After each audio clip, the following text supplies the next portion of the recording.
Le youtubeur Maxime Alexandrov, plus connu sous le nom de La Menace, a été condamné à 1 an de prison pour violence conjugale sur sa compagne, qui avait dénoncé les faits auprès d'un commissariat plus tôt ce mois-ci.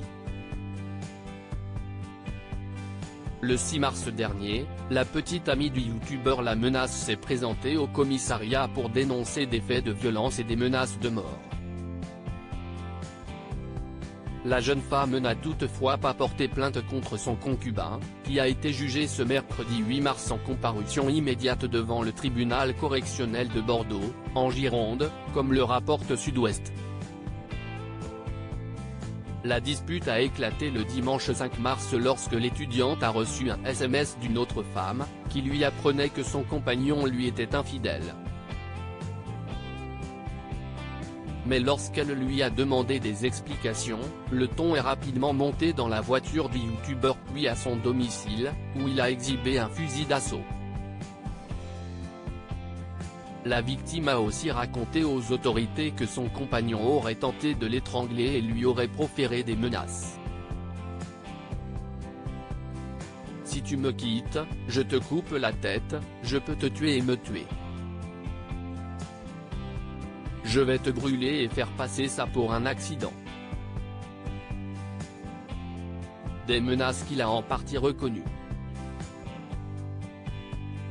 Le youtubeur La Menace condamné à de la prison pour violence conjugale à l'audience, Maxime Alexandrov alias La Menace, qui compte 400 000 abonnés sur YouTube où il poste des caméras cachées, a indiqué que ces menaces ont été dites dans un contexte bien précis. On se parle très mal, on fonctionne uniquement sur les réseaux sociaux, on s'adonne à des jeux sexuels violents et consentis, a déclaré son avocate, toujours selon Sud-Ouest. Au dire de Maxime Alexandrov, sa concubine cherche seulement à se venger après avoir appris son infidélité. Elle s'est mise en colère, m'a dit qu'elle allait tout faire pour foutre ma vie en l'air. Voilà pourquoi tous ces mensonges, a-t-il raconté devant le tribunal. Le prévenu a finalement été condamné à 1 an de prison, dont 6 mois avec sursis probatoire, et a écopé d'une obligation de soins. Il a également interdiction d'entrer en contact avec sa victime. Le youtubeur est relaxé pour violence et usurpation d'identité. Cette décision de justice survient quelques semaines après que le vidéaste ait été relaxé par le tribunal correctionnel de Bordeaux pour violence et usurpation d'identité.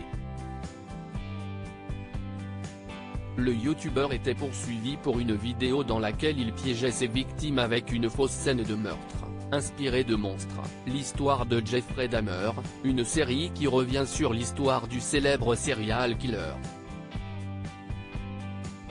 Dans cette caméra cachée, Maxime Alexandrov avait attiré un jeune homme dans son appartement où un faux corps gisait au sol dans une mare de sang.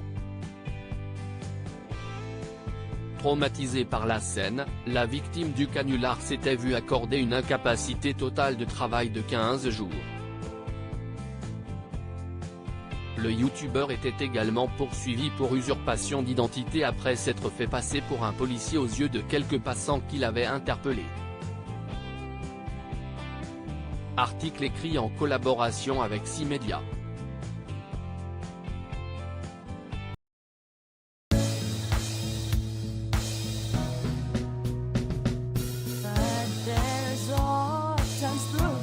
Times